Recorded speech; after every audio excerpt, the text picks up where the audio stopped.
सेवेरोडोनेस्क में एलपीआर सेनाओं ने कसा यूक्रेन आर्मी पर शिकंजा। इस वक्त की बड़ी खबर, रूस समर्थित सैनिकों ने 2000 यूक्रेनी जवानों को घेरा है।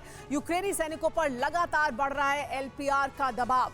फायरिंग करते हुए आगे बढ़ रहे हैं एलपीआर के जवान। तो किस तरह से यूक्रेनी जवानों पर दबाव बढ़ाया जा रहा है, एलपीआर और डीपीआर के इलाके में एलपीआर में कैसे यूक्रेनी सैनिकों पर लगातार हमले हो रहे हैं, फायरिंग करते हुए आगे बढ़ते हुए एलपीआर के जवान दिखाई दिए। देखिए ये तस्वीरें।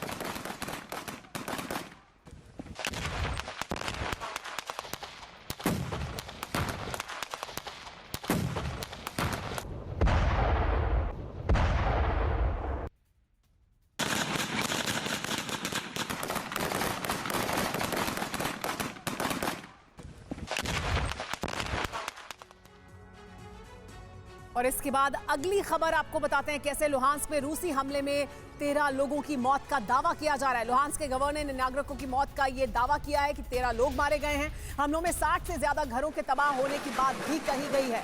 यूक्रेन ने सेवेरोडोनेस्क पर रूसी हमले को बताया विफल। यूक्रेन ने कहा कि हमला जरूर किया गया लेकिन हमला विफल रहा है। इस हमले में लेकिन 60 से ज्यादा घरों को तबाह कर दिया गया, 13 लोगों की मौत हुई है।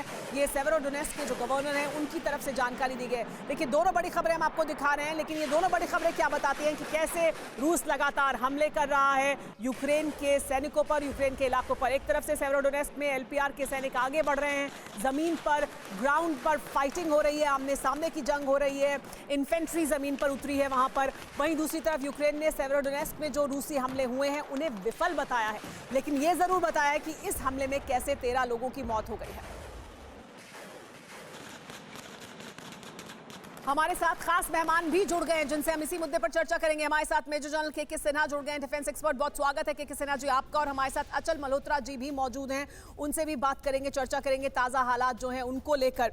के सिन्हा जी, लेकिन अभी जो हमने दो खबर दिखाई, किस तरह से एलपीआर के इलाके में सेवेरोडोनेस्क में रूसी सेना और उनकी इन्फेंट्री जमीन पर मौजूद है, लगातार वो आगे बढ़ रहे हैं, लेकिन यूक्रेन ये कह रहा है कि सेवेरोडोनेस्क में जो हमले किए जा रहे हैं उसमें विफल हो रहा है रूस, लेकिन जमीन पर तस्वीर अलग दिखाई देती है। आपका क्या आकलन है इस पूरे मामले को लेकर? देखिए रुमाना, जो मेरा आकलन है, जो एलपीआर डीपीआर और डोनेट्स्क की बात कर रही हैं, वो जो लास्ट बेस्टन है वो सेवेरोडोनेस्क का इलाका है।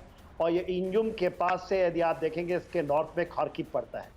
तो ऐसा मानना है कि शायद इस जगह में तो फाइट चल रही है और अच्छी फाइट दे रही थी यूक्रेन की सेनाएं, मगर जमीन के ऊपर में जब आपको पूरा मॉपिंग ऑफ ऑपरेशंस करना होगा तो गांव के गांव आपको खाली करवाने पड़ेंगे, जो रशियन सैनिकों को करना पड़ रहा है। और उसके अंदर में जो आप अबव द हॉराइजन वेपन्स का इस्तेमाल नहीं कर रहे हैं, वहाँ पर ग्राउंड इन्फेंट्री के साथ डोर टू डोर क्लियरेंस चल रही है, जो कि एक इम्पॉर्टेंस है। तहस नहस तो हो चुका है पूरा सेवेरोडोनेस्क का इलाका, इंजुम का इलाका या खार्किव का इलाका, और ये लास्ट बेस्टन है एलपीआर के अंदर में। डीपीआर में काफी प्रोग्रेस अभी हो चुका है ज्यादा, खास करके मारियोपोल के गिरने के बाद। ठीक है, तो के सिन्हा जी आपका ये कहना है कि क्योंकि अब ग्राउंड ऑपरेशंस चल रहे हैं इसलिए इसमें कुछ नुकसान भी हो रहा है, और ऊपर से हवाई हमलों के जरिए जो कवर फायर दिया जाता है या जिस तरह का सपोर्ट दिया जाता है वो उस तरह से रूस नहीं कर रहा है इन इलाकों में, इस वजह से भी इसमें समय लग रहा है। और जो यूक्रेन की तरफ से कहा जा रहा है कि सेवेरोडोनेस्क में देखिए सफल नहीं रहा है ऑपरेशन जो रूस की तरफ से चलाया गया है। हमारे साथ ग्रुप कैप्टन विनोद ऑगस्टिन साहब भी जुड़ गए हैं, हमारे साथ अचल मल्होत्रा जी मौजूद हैं। अचल मल्होत्रा जी, लेकिन ये जो सेटबैक्स हैं रूस को वो भी मिल रहे हैं, लेकिन वहीं दूसरी तरफ यूक्रेन ये भी कह रहा है कि देखिए हमारे 13 लोग मारे गए हैं, 60 घर तबाह हो गए हैं। ये जो इलाके हैं खासतौर पर एलपीआर और डीपीआर, यहाँ पर भी अभी तक रूस पूरी तरह से कब्जा नहीं कर पाया है, इसकी क्या बड़ी वजह है? देखिए सुमेरा जी, मूल बात तो ये है कि तकरीबन 3 महीने हो गए हैं और युद्ध खत्म होने का नाम नहीं ले रहा।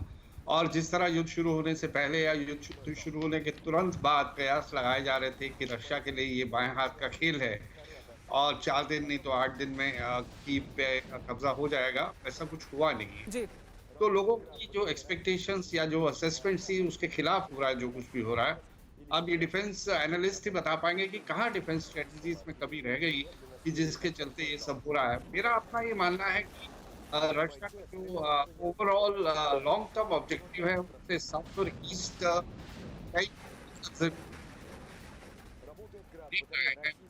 ऑलरेडी उन्होंने है, और उसके अलावा आप देखते हो आपकी आवाज कुछ कट कट कर हम तक आ रही है अचल जी। जो आखिरी पार्ट था आपकी बात का वो हम नहीं सुन पाए, लेकिन वापस में आऊंगी, आप अपनी बात तब पूरी करें। जो मुझे समझ आया आपका कहना ये है कि लॉन्ग टर्म ऑब्जेक्टिव्स को किसी हद तक शायद पूरा किया है, लेकिन अगर यही आपने नहीं कहा है तो वापस आपकी प्रतिक्रिया लेंगे।